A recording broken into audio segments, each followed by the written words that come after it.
A family floods their neighbor's yard, then asks to borrow her pool to make up for it. A woman steals a stranger's plane seat, then gets caught lying straight to the captain.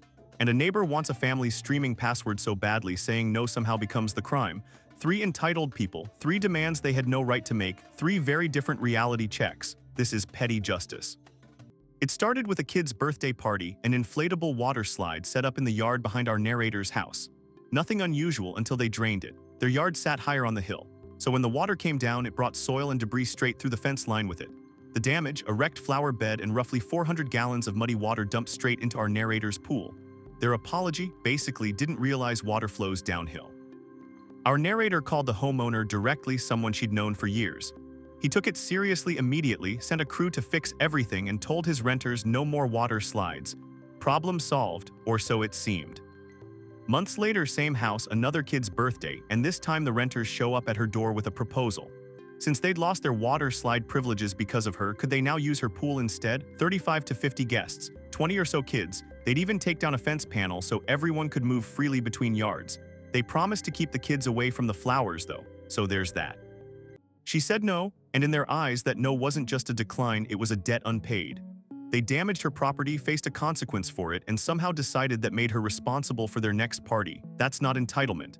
That's entitlement with a whole catering menu attached. She held firm.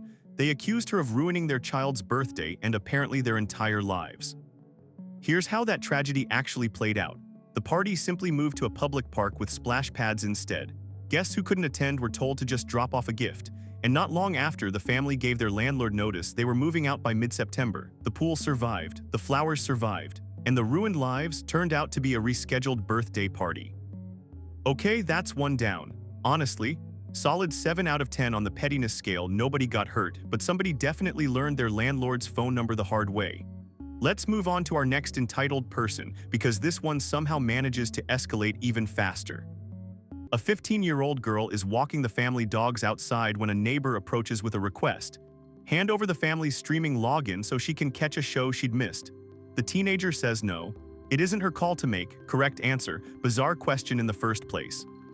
The neighbor doesn't accept that. She pushes harder, insisting nobody would even notice if the password got shared. The girl refuses again and the neighbor storms off, furious, directly into the exact mess the dogs had left behind that she hadn't cleaned up yet. If consequences had a sense of timing, this would be it. The family's plan, if she ever complained, buy her own subscription, and no, nobody's replacing those shoes either. But it escalated further. On her mother's advice, the teenager reported the confrontation to police the next day. With a clearly posted no trespassing sign on the property, the demand for account access, and the threatening way it played out, the neighbor ended up formally charged trespassing, making a threat, and unauthorized computer access. All over a documentary about Pompeii. Turns out she just liked the actor narrating it. Even her own sister wouldn't defend her on this one. Yeah, a password request turned into an actual police report. That's not really pettiness anymore, that's just consequences showing up on schedule. I'd give that one a 9. But our last story tonight, this might be the best one we've ever covered. Buckle up. Our final story, a domestic flight, a pre-booked and paid-for exit row aisle seat, and one extremely committed seat thief. The passenger boards to find someone already sitting in his seat. She insists confidently that he must be mistaken. She always sits in the aisle, so this must be hers. That is somehow her entire argument. A flight attendant confirms it's his seat. He could have had her removed on the spot. Instead, he does something better. He tells her the attendant just offered him a free upgrade to business class, but honestly he prefers the legroom back here. Would she want the upgrade instead? She said yes immediately, grabbed her bag, marched to the front like she'd won the lottery. One detail he left out, this particular flight didn't have a business class cabin at all.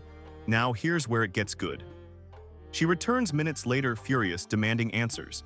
He plays innocent, no idea what she's talking about, and actually, why was she in his seat to begin with? A nearby passenger backs him up.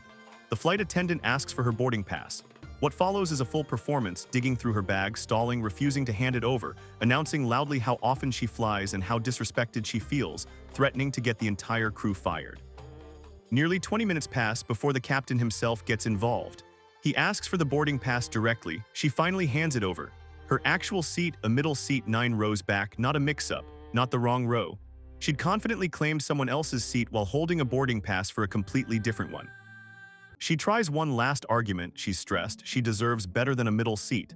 The captain isn't interested. Take the seat or leave the plane. She takes the seat, muttering the entire walk back. and the man who paid extra for his legroom finally got to sit in it. That one's a 10, a fake upgrade, a 20-minute meltdown, and an actual captain stepping in to end it. Genuinely one of the most satisfying ones we've covered. A flooded yard, a stolen password, a stolen seat, 3 different entitled people, 3 different demands, and in every single case, the thing that actually worked was just refusing to go along with it. If you liked these, there's a whole pool of stories like them waiting for you. Malicious compliance, entitled people, revenge that actually lands. Subscribe and I'll see you in the next one.